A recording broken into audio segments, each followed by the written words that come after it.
കൂട്ടായ്മ, കമ്മ്യൂണിയൻ. ക്രിസ്തീയ ജീവിതം ഒരു കൂട്ടായ്മയാണ്. ഒറ്റയായിട്ട് ജീവിക്കാൻ ദൈവം ആഗ്രഹിക്കുന്നില്ല. ഒറ്റയായിട്ട് ജീവിക്കുന്ന ബന്ധനം അഴിഞ്ഞു പോകട്ടെ. We are a family. നമ്മൾ ഒന്നിച്ച് ജീവിക്കാൻ പഠിക്കണം. ദൈവത്തിൻ്റെ പരിശുദ്ധാത്മാവിൽ കൂട്ടായ്മയെക്കുറിച്ച് പറയുമ്പോൾ 1 യോഹന്നാൻ 1:3 പറയുന്നത് ഇങ്ങനെയാണ്. 1:3 ഇങ്ങനെയാണ് വായിക്കുന്നത്: ഞങ്ങൾ കണ്ടും കേട്ടുമുള്ളത് നിങ്ങൾക്ക് ഞങ്ങളോട് കൂട്ടായ്മ ഉണ്ടാകേണ്ടതിന് നിങ്ങളോട് അറിയിക്കുന്നു. അത് 1 യോഹന്നാൻ 1 തുടങ്ങുമ്പോൾ കർത്താവിനെ കൈകൊണ്ട് തൊട്ടു, അവൻ ജീവനായിരുന്നു, ഞങ്ങളുടെ കണ്ണുകൊണ്ട് കണ്ടു, ഞങ്ങൾ കൈകൊണ്ട് തൊട്ടു, അവൻ ജീവനായിരുന്നു, ഞങ്ങൾ അടുത്തറിഞ്ഞിരിക്കുന്നു എന്നൊക്കെ യോഹന്നാൻ പറഞ്ഞു കഴിഞ്ഞിട്ട് ഇതെന്തിനാണ് ഞാൻ എഴുതുന്നതെന്നുള്ളതിനാണ് 3 പറയുന്നത്. ഞങ്ങൾ, ഈ ശിഷ്യനാണ് യോഹന്നാൻ, ഞങ്ങളെല്ലാവരും ശിഷ്യന്മാർ കണ്ടും കേട്ടുമുള്ള, നേരിട്ട് കേട്ടതാണ്, നിങ്ങൾക്ക് ഞങ്ങളോടൊരു കൂട്ടായ്മ ഉണ്ടാകാനായിട്ട് നിങ്ങളോട് അറിയിക്കുന്നു. അപ്പോൾ എനിക്ക് നിങ്ങളെ അറിയാൻ വേണ്ടി ഞാൻ ഈ വിവരം അറിയിക്കുക. ഇതൊരു നല്ല സുവിശേഷമാണ്, ഇതൊരു നല്ല കാര്യമാണ്. ഞാനിത് നിങ്ങളോട് പങ്കുവെക്കുന്നത് നിങ്ങളും ഞാനും ഒന്നാകാൻ വേണ്ടിയാണ്. ആ ഒരു കണ്ടും കേട്ടുമുള്ളത് ഞാൻ നിങ്ങളോട് അറിയണമെന്ന് ആഗ്രഹിക്കുന്നു എന്നല്ലേ പറയുന്നത്. പലപ്പോഴും ഞാൻ ഷോപ്പിങ്ങിനൊക്കെ പോകുമ്പം, ഈ അടുത്തിടെ ഷോപ്പിങ്ങിന് പോകുമ്പം നമ്മളൊരു പാൻറ്റും ഒരു ഷർട്ടും ഒക്കെ ഇട്ട് നമ്മൾ തന്നെ ആരും നമ്മളെ അറിയത്തില്ല. കാരണം ഞങ്ങൾ പുറത്തായിരുന്നു, വളരെ കുറച്ച് നാളെ ഇവിടെ വന്നിട്ടുള്ളൂ. അപ്പോൾ നമ്മളിങ്ങനെ പോകുമ്പോൾ ആരും നമ്മളെ ശ്രദ്ധിക്കാൻ നമ്മൾ ചിന്തിക്കുന്നില്ല. നമ്മൾ എന്തെങ്കിലും ഒന്ന് എടുക്കാൻ പറയുമ്പോൾ ഓരോരുത്തർ വന്ന് ചോദിക്കും, നിങ്ങളല്ലേ TV പറയുന്ന ആൾ? എന്നെ കണ്ടിട്ട് ഉണ്ടെങ്കിൽ ചോദിക്കാം. പക്ഷെ ശബ്ദം കേൾക്കുന്ന ഉടനെ അവർ ഓടി വന്ന് ചോദിക്കും, നിങ്ങൾ തന്നെ അല്ലേന്ന്. കാരണം എൻ്റെ ശബ്ദം വ്യത്യാസമുണ്ട് മറ്റുള്ളവരുടെ. ഓരോ വ്യക്തിക്കും ഓരോ ശബ്ദം ദൈവം ഇട്ടിരിക്കുകയാണ്. എൻ്റെ 10 വിരലുകൾക്ക് വ്യത്യാസമുള്ളൂ. ഈ ലോകത്തിൽ എനിക്ക് തന്ന വിരലിൻ്റെ അടയാളം വേറൊരാൾക്ക് ഇല്ലാത്ത പോലെ ദൈവം സൃഷ്ടിച്ചു എങ്കിൽ എൻ്റെ ശബ്ദത്തിനൊരു പ്രത്യേകതയുണ്ട്, അതിനൊരു ജീവനുണ്ട്. അതിൽ എൻ്റെ ശബ്ദം കേട്ടാൽ ഒരാൾ മനസ്സിലാക്കുമെങ്കിൽ യേശുക്രിസ്തുവിൻ്റെ ശബ്ദം വ്യക്തമായിട്ട് കേൾക്കുകയും യേശുവിനെ തൊടുകയും കാണുകയും ചെയ്യുന്നവൻ പറഞ്ഞിരിക്കുന്നു. ഞാൻ പറയുകയാണ്, ഞാനിത് നിങ്ങൾക്ക് എഴുതിയിരിക്കുന്നത് നിങ്ങൾക്ക് ഞങ്ങളോട് ഒരു ബന്ധം, ഒരു കൂട്ടായ്മയുണ്ട്. അത് തന്നെയല്ലേ ക്രിസ്തീയ ജീവിതം. എന്തിനാണ് കല്യാണത്തിന് എല്ലാവരും വിളിച്ചു കൂട്ടുന്നത് നമ്മുടെ കുടുംബക്കാർ? എന്തിനാണ് മരണത്തിന് എല്ലാവരും ഒന്നിച്ചു വരുന്നത്? ഓരോ വിശേഷമുള്ളപ്പോൾ നമ്മൾ എന്തിനാണ് ഒന്നിച്ചു കൂടുന്നത്? കൂട്ടായ്മ, ഫെലോഷിപ്പ്, ബന്ധം. ബന്ധങ്ങൾ ഉലയാൻ അനുവദിക്കരുത്. ഞാൻ ഇതൊക്കെ പറയുന്നെങ്കിലും പലപ്പോഴും നമ്മുടെ തന്നെ കുടുംബങ്ങളിലുള്ള മാറി നിൽക്കുന്നവർ കാണുമ്പം നമ്മൾ നിസ്സഹായമായിട്ട് നോക്കി നിൽക്കും. എന്തിനാണ്? കാരണം നമ്മൾ എത്ര നന്മ ചിന്തിച്ചാലും പ്രവർത്തിച്ചാലും അവർ നന്മയായിട്ട് കാണണമെങ്കിൽ അവരുടെ ഉള്ളിലുള്ള പരിശുദ്ധാത്മാവ് തീ കത്തിയില്ലെങ്കിൽ നമ്മൾ കൊണ്ടു ചെല്ലുന്ന നന്മയെല്ലാം തിന്മയായിട്ട് അവർ കാണും. സ്വർണം കൊണ്ട് കൊടുത്താലും അവർ പറയും ഇത് മ്ലേച്ഛതയാണെന്ന്. നല്ല ഭക്ഷണം ഞാൻ കണ്ടിട്ടുണ്ട് ചില ഭവനങ്ങളിൽ, വ്യക്തമായിട്ട് അറിയാവുന്നത്. ചില ഭവനങ്ങളിൽ ഒരു പ്രശ്നമില്ല മരുമോൾ വരുന്നിടം വരെ. അമ്മായിമ്മ നല്ല സുഖമായിട്ട്, പക്ഷെ മരുമോൾ വന്ന് അതേ പ്രൊഫഷനെ എടുക്കുന്നതെങ്കിൽ ഈ മരുമോൾ അല്പം കുറച്ച് കഴിയുമ്പം ഇച്ചിരി പേരും പ്രശംസയും വരുമ്പോഴത്തേക്ക് മരുമോൾ ഉണ്ടാക്കുന്ന ഭക്ഷണം അല്ലെ വിളമ്പുന്ന ഭക്ഷണം അമ്മായിമ്മ കഴിക്കൂല. കാരണം അവരുടെ ചിന്ത ഇതിനകത്ത് ഒരു പോയിസൺ ഇട്ടിട്ടുണ്ടെന്ന്. എങ്ങനെയുണ്ട്? അമ്മയല്ലല്ലോ മരുമകൾ, അമ്മായിമ്മയും മരുമകളും തമ്മിൽ ഇല്ലേ സംഭവങ്ങളില്ലേ? എനിക്ക് നേരിട്ടറിയാവുന്ന സത്യങ്ങൾ ഞാൻ പറയുകയാണ്. നമ്മൾ എന്ത് നന്മ ചെയ്താലും അത് നന്മയായിട്ട് കാണണമെങ്കിൽ അപ്പുറത്തും അതുപോലെ ആത്മാവിൻ്റെ ചൈതന്യം ഇല്ലെങ്കിൽ അത് തിരിച്ചു വരികയാണ്. സ്വന്തം സഹോദരൻ നമ്മളെ സ്നേഹിക്കാത്തതിൻ്റെ എത്ര റീസൺ. അവർക്ക് ക്ഷമിക്കാനും വഹിക്കാനും വയ്യാത്ത പോലെ ഈ ഭൂമിയിൽ എന്താണ് സംഭവിക്കുന്നത്? നമ്മളിൽ എന്താണ് ഇത്ര ബലഹീനത അവർക്ക് മറക്കാൻ വയ്യാത്ത ഇത് കിടക്കുന്നത്? അവരുടെ ഹൃദയത്തിൽ ദൈവം ഒരൊറ്റ പ്രാർത്ഥന അയച്ചാൽ മതി. ഒരു പരിശുദ്ധാത്മാവിനെ കൊണ്ട് നിറയ്ക്കണം. ദൈവത്തിൻ്റെ ആത്മാ. ഇപ്പോൾ കുടുംബയോഗങ്ങളിലൊക്കെ പ്രശ്നങ്ങൾ വരുമ്പോൾ ഞാൻ അവരെ വിളിച്ച് സംസാരിക്കാറുണ്ട്. അപ്പോൾ അവർ ഇട്ടുക്കും മുടുക്കും അടുക്കൂല. കാരണം അവർ പിടിച്ച മുയലിന് 2 കൊമ്പാണ് എന്ന് പറഞ്ഞുകൊണ്ടിരിക്കുന്നതാണ്. ഞാനൊന്നും പറയത്തില്ല. എൻ്റെ ഹസ്ബൻഡ് പിന്നെ ഒട്ടും സംസാരിക്കും. എല്ലാം 2-3 കാര്യം പറഞ്ഞു വിടും. അപ്പോൾ ഞാൻ പോകുന്നേരം പറയും ഞാൻ പ്രാർത്ഥിക്കാൻ പോകാം, പ്രാർത്ഥിച്ചോളാം എന്ന് പറയും. പക്ഷേ വൈകിട്ട് പ്രാർത്ഥിക്കുമ്പോൾ ഞാൻ വിഷയം എടുക്കും ദൈവസന്നിധി. ഞാൻ ചോദിക്കും ദൈവത്തോട്, എന്താ കർത്താവേ, നമ്മൾ ഇത്ര പ്രായമുള്ളവർ ദൈവത്തിൻ്റെ ആധികാരമായിട്ട് ഒരു കാര്യം ഒന്ന് കറക്റ്റ് ചെയ്ത് പറഞ്ഞ് അവരെ നേർച്ച കൊണ്ട് കൊടുക്കും. അവർക്ക് കേൾക്കാൻ പോലും മനസ്സില്ലാത്തവണ്ണം ഹൃദയം കഠിനമായി പോയോ കർത്താവേ എന്ന് ദൈവത്തോട് 2 ചോദ്യം ചോദിക്കും. പരിശുദ്ധാത്മാ അപ്പുറത്ത് സംസാരിക്കും. ക്രമേണ അവരിൽ മാനസാന്തരം വന്ന് അവർ തിരിച്ചു വരുന്നത് ഞാൻ കാണുന്നുണ്ട്. ആരുടെ? ഇടയനോട് സംസാരിക്കുക. അതാണ് നമ്മൾ ഫെലോഷിപ്പ്, കൂട്ടായ്മ. ദൈവം വെച്ചതിനെ ഇല്ലാതാക്കുന്നത് പിശാചാണ്. കള്ളൻ വരുന്നത് മോഷ്ടിക്കാൻ, അറുപ്പാൻ, ഇല്ലായ്മ, കൊല്ലാൻ വരുന്നെന്ന് പറഞ്ഞെടുത്ത് നമ്മൾ ഒന്നിച്ച് നിൽക്കുവീൻ എന്ന് പറയുന്ന ശബ്ദം പരിശുദ്ധാത്മാവ് പറയുമ്പോൾ അത് കാണാനും ഉൾക്കൊള്ളാനുമുള്ള മനസ്സില്ലാത്ത ദുഷ്ടശക്തി കരിഞ്ഞു പോകണം യേശുവിൻ്റെ നാമത്തിൽ. മാറിപ്പോട്ടെ യേശുവിൻ്റെ നാമത്തിൽ. അപ്പം നമ്മളൊരു കൂട്ടായ്മ എന്ന് വരുന്നത് പങ്കാളിത്തമാണ്. കൂട്ടായ്മ ഒരു സൗഹൃദമാണ്. കൂട്ടായ്മ ഒരു സഖിത്വമാണ്. ഒരു കുടുംബം ഒരു കൂട്ടായ്മയാണ്. കുടുംബയോഗം ഇമ്പമായിട്ട് കൂടുന്ന ഒരു സ്ഥലം അത് വഴക്കായി മാറിയാലോ? ഒരു ഫാമിലി അതിനു വേണ്ടി ഇടിവിൽ നിന്ന് പ്രാർത്ഥിച്ച ദൈവം അത് ചെയ്തെടുക്കും. ഞങ്ങളുടെ തന്നെ കുടുംബയോഗത്തിൽ ഞാൻ കാണാറുണ്ട്, ആദ്യകാലങ്ങളിൽ എപ്പോഴും വഴക്കായിരുന്നു. എത്ര പ്രാർത്ഥന പുറകെ ചെന്നിട്ടുണ്ട്. തീർത്തും അത് കഴിയുമ്പോൾ ക്രമേണ എല്ലാവരിലും കല്ലുപോലുള്ള ഹൃദയം, ഈ വലിയ പാറയൊക്കെ ഇടിഞ്ഞിടിഞ്ഞിടിഞ്ഞ് പോവും. ഇനിയുണ്ട് പറയേ, അതെല്ലാം ഇടിഞ്ഞു അവസാനം നേർവഴിയാകുമ്പം എല്ലാവരും അപ്പോഴത്തേക്ക് ജീവിതം തീരുകയാണ്. ചെറുപ്പക്കാർക്ക് വരാനൊക്കുന്നില്ല. മേളിലുള്ളവരുടേത് മാറ്റിയിട്ട് വേണ്ട ബാക്കിയുള്ളവർക്ക് വഴിയൊരുക്കാൻ. വളരെ കഷ്ടമാണ്. ദൈവം എല്ലാം ചെയ്തു വെച്ചിട്ട് നമ്മൾ ഇന്ന് വലിയ കുടുംബമാണെന്നൊക്കെ പറയുന്നെങ്കിലും ആത്മാവിൻ്റെ പ്രവർത്തനമില്ലെങ്കിൽ ഒരു പ്രയോജനമില്ല. ഓരോ കുടുംബത്തോടും ദൈവം ചോദിക്കുകയാണ്. അപ്പോൾ സുവിശേഷം എന്ന് പറയുന്നത് നല്ല വിശേഷം. എന്ത്? പിതാവ് പുത്ര പരിശുദ്ധാത്മാവിൻ്റെ വലിയ പ്രവർത്തനം നമ്മളിൽ കൂടെ നടക്കുന്നതാണ്. പങ്കുവെക്കാനാണ്, കുടുംബമായിട്ട് പങ്കുവെക്കാനാണ് കുടുംബയോഗങ്ങളുടെ ആവശ്യം. എന്തിനാണ് കുടുംബയോഗങ്ങളെന്ന് മാനുഷികമായിട്ട് ചിന്തിച്ചാലും നമ്മുടെ ഭവനത്തിലുള്ള ആരാണ് ഉയർന്നവർ, ആരാണ് താണവർ, ഉയർന്നവരെ ബഹുമാനിക്കണം, താഴ്ന്നവർക്ക് ആവശ്യമുള്ളപ്പോൾ സഹായം ചെയ്യണം. ഇതെല്ലാം ഇതിനകത്ത് വരണം. ഇത് ആരും ചെറുതോ വലുതെന്നല്ല, ഓരോരുത്തർക്കും ഓരോ താലന്ത് കൊടുത്തു. 5 ഉള്ളവനോട് 5 കൂടെ ചോദിക്കും. അതിന് 2 ഉള്ളവനോട് 2, 1 ഉള്ളവനെ കുഴിച്ചു മൂടാൻ അനുവദിക്കരുത്.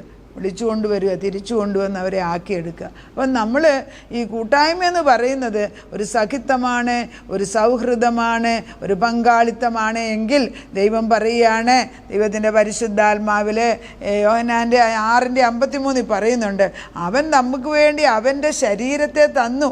പിന്നെ ഇനി നമ്മൾ എന്നെ നോക്കിയാണ് ഇരിക്കുന്നതെന്നുള്ളതാണ്. കർത്താവ് ചെയ്യേണ്ടതെല്ലാം ചെയ്തു കഴിഞ്ഞു. 6:53 ഇങ്ങനെയാണ് പറയുന്നത്, ആമേൻ ആമേൻ ഞാൻ നിങ്ങളോട് പറയുന്നു, നിങ്ങൾ മനുഷ്യപുത്രൻ്റെ മാംസം തിന്നാതെ അവൻ്റെ രക്തം കുടിക്കാതിരുന്നാൽ നിങ്ങളുടെ ഉള്ളിൽ ജീവനില്ല.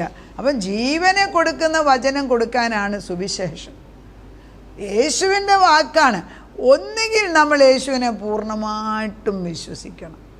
നമുക്ക് ചിലപ്പോൾ ഉൾക്കൊള്ളാൻ പാടാണ്. അങ്ങനെ സമ്മതിക്കുക, യേശുവെ എനിക്കത് ഉൾക്കൊള്ളാൻ, അതിനുള്ള ഉത്തരം തരും. നമ്മൾ തന്നെ ചിലർ പറയും, എനിക്ക് മമ്മി പറയുന്ന യേശുവിൻ്റെ കാര്യങ്ങളൊക്കെ അറിയാം, പക്ഷേ വ്യക്തിപരമായിട്ട് ഞാൻ അറിഞ്ഞിട്ടില്ല. മക്കൾ പറയുന്നതാണ്. വ്യക്തിപരമായിട്ട് അറിയണമെങ്കിൽ ഒരു എൻകൗണ്ടർ വരണം ദൈവവുമായിട്ട്. നമ്മളെങ്ങനെയാണ് യേശുവിനെ അറിഞ്ഞത്? ദൈവം ഒരു സമയത്ത് തൊടും, അല്ലെ നമ്മൾ നിൽക്കൂലല്ലോ. അപ്പോൾ ഈ വ്യക്തിപരമായ ബന്ധം ആഗ്രഹിപ്പിക്കുന്നത് ദൈവമാണ്. കർത്താവ് അത് ചെയ്തെടുക്കാൻ വിശ്വസ്തൻ. നമ്മൾ പിന്നെ പറയാം, കർത്താവ് നിൻ്റെ ഒരു സാന്നിധ്യം കാണിച്ചു കൊടുക്കണം. നീ കാണിച്ചു കൊടുക്കാതെ നമുക്കൊന്ന് ചില ടെറിട്ടറി നമുക്ക് എൻ്റർ ചെയ്യാൻ ഒക്കൂല. നമുക്ക് ഒരാളുടെ സ്വാതന്ത്ര്യത്തെ ഹനിക്കാൻ ഒക്കൂല. പക്ഷെ നമുക്ക് പുറകിൽ നിന്ന് പ്രാർത്ഥിക്കാം. തെറ്റായ പ്രാർത്ഥനയല്ല. തെറ്റായ പ്രാർത്ഥന വരുമ്പോൾ നമുക്ക് പ്രാർത്ഥിക്കാമല്ലോ. കർത്താവ് എങ്ങനെയാണ് പ്രാർത്ഥിക്കേണ്ടതെന്ന് പോലും അറിയത്തില്ല. പക്ഷെ വിഷയം നിൻ്റെ മുമ്പിൽ കൊണ്ടുവന്ന് വെച്ചിരിക്കുന്നു. ഈ കലങ്ങി കിടക്കുന്ന വെള്ളം ഇങ്ങനെ ഇരിക്കുകയാണ്. ചിലരുടെയൊക്കെ ദേഷ്യം കണ്ട പേടിയാവും. അത് കലങ്ങിയിരിക്കുന്ന നമ്മൾ സമയം കൊടുക്കുക ശാന്തമാകാൻ. ചിലരെത്ര വർഷമെടുക്കുന്നതെന്ന് ശാന്തമാകാൻ. മരിക്കാൻ നേരത്ത് പോലും ക്ഷമിക്കാനും പിന്നെ മറക്കാനുമുള്ള ഹൃദയമില്ലാത്ത കുടുംബാംഗങ്ങളുണ്ട്. എല്ലാ കുടുംബങ്ങളെയും കാര്യം, ഒരാളുടെ കാര്യമല്ല ഞാൻ പറയുന്നത്. അത് അങ്ങനെ എന്നിട്ട് അവർ ജസ്റ്റിഫൈ ചെയ്യുന്നത് ഞാൻ അങ്ങനെയാണെന്ന് പറയും. അങ്ങനെയാണോ? അല്ല. എന്നാൽ പിന്നെ യേശു വരണ്ടായിരുന്നല്ലോ. ഈ നീതിന്യായം ഒന്നും ഒരു കോടതിയിലും വിലപ്പോക്കൂല. നമ്മളിപ്പോൾ ഒരാളെ കൊന്നേച്ചു ഞാനും അവനെ കൊന്നു എന്ന് പറയാൻ ഒക്കുമോ? പണ്ട് കാലത്തൊക്കുമായിരിക്കും, ഇപ്പോഴൊന്നും പറയാൻ ഒക്കൂല. നിയമങ്ങൾ നല്ലതാണ്, വചനങ്ങൾ നല്ലതാണ്. എപ്പോൾ നീ വചനം തെറ്റിക്കുന്നോ അന്നേരം അതിന് ജീവൻ വെക്കും. എപ്പോൾ നീ നിയമം തെറ്റിക്കുന്നോ അപ്പോൾ അതിന് ജീവൻ വെക്കും. Motor accident case, motor vehicle റൂളാണ്. ഇത്ര മൈൽ 70 മൈൽ സ്പീഡിലേ പോകാവൂ, 30 മൈൽ സ്പീഡ്. നീ 30 മൈലും പറഞ്ഞ് 70 മൈൽ സ്പീഡിൽ പോകുന്ന ഒരാളെ പിന്നെ ഇടിച്ചു കൊന്നെന്നിരിക്കട്ടെ, നിയമം ഉടനെ ജീവൻ വെക്കും. 30 മൈൽ സോണിൽ നീ 70 മൈലിട്ട് ഓടിച്ചു, വണ്ടി ഇടിച്ചു, യു ആർ ലയബിൾ. തീർന്നില്ലേ? അതുവരെ നിയമത്തിന് ഒരു കുഴപ്പമില്ലായിരുന്നു. നിയമം ജീവിച്ചു വന്നത് കണ്ടോ? നീ വയലേറ്റ് ചെയ്യുമ്പോൾ അതുതന്നെയാണ് നമ്മുടെ ജീവിതത്തിലും. ദൈവം നമുക്ക് ഇഷ്ടം പോലെ നിയമങ്ങൾ നല്ലതായിട്ട് തന്നിട്ടുണ്ട്. പക്ഷെ നീ അവയെ ഉപയോഗിച്ചില്ല എങ്കിൽ നിനക്ക് തന്നെ നാശം. എപ്പോൾ നീ തെറ്റിക്കുന്നുവോ അന്നേരം നിയമം സിംഹത്തെ പോലെ എഴുന്നേൽക്കും. അതാണ് കർത്താവ് 2 കൽപ്പനയല്ലേ തന്നിട്ടുള്ളൂ. നിൻ്റെ ദൈവത്തെ പൂർണ്ണ ഹൃദയത്തോടും പൂർണ്ണ ശക്തിയോടും പൂർണ്ണ ആത്മാവോടെ സ്നേഹിക്കണം. 1. 2, നിന്നെപ്പോലെ നിൻ്റെ അയൽക്കാരനെ സ്നേഹിക്കുക. ഇതൊരു നിയമമാണ്, കവനൻ്റാണ്. 10 കൽപ്പനയുടെ സംഹാരമാണ് തന്നിരിക്കുന്നത്. എപ്പോൾ നീ അത് ബ്രേക്ക് ചെയ്യുന്നോ നിയമം ഗർജിക്കാൻ തുടങ്ങും. അവിടെയാണ് കലക്കം വരുന്നത് ഒരു തരത്തിൽ. പിന്നെ ദൈവത്തെ വിളിക്കുന്നവർക്ക് ഒരു കൃപയുണ്ട്. നമ്മൾ അപ്പച്ചൻ്റെ അടുക്കൽ ചെന്ന് കണ്ണുനീരോടെ മൗനമായിട്ട് കർത്താവ് ഇതാണ് സിറ്റുവേഷൻ, നമുക്കൊന്നും ചെയ്യാൻ വയ്യ, നീ ഏറ്റെടുക്കണമെന്ന് പറഞ്ഞാൽ തക്ക സമയത്ത് വെയിറ്റ് ചെയ്യാം. കർത്താവ് പറയാം നീ വെയിറ്റ് ചെയ്യേ, ഞാനത് ഏറ്റെടുത്തു. എന്തൊരു ആശ്വാസമാണത് കേൾക്കുമ്പോൾ. ഞാനത് ഏറ്റെടുത്തിരിക്കുന്നു. അത് കേൾക്കണം. ദൈവമായിട്ടുള്ള കൂട്ടായ്മ അല്ലെങ്കിൽ കൂടിക്കാഴ്ച ഒരിക്കലും മാറില്ല. എപ്പോഴും ദൈവത്തിൻ്റെ പരിശുദ്ധാത്മാവ് നമ്മളെ നടത്തുകയാണ്. ആത്മാവിൻ്റെ ഒരു തീക്ഷ്ണമായ ദൈവത്തിൻ്റെ ആത്മാവ് നമ്മളെ നടത്തുമെന്ന് ആ സ്നേഹത്തിലേക്ക് കടന്നു. അപ്പനും മക്കളുമായിട്ടുള്ള കൂട്ടായ്മ എന്ന് പറയുന്നത് ദൈവത്തിന് വലിയ വിലപ്പെട്ടതാണ്. ആയിട്ടുണ്ടോ? അപ്പൻ മക്കളെ കാണുന്നുണ്ടോ? മക്കൾ അപ്പനെ സ്നേഹിക്കുന്നുണ്ടോ? ഒരു നിർവചനമേ ഉള്ളൂ, സ്നേഹം.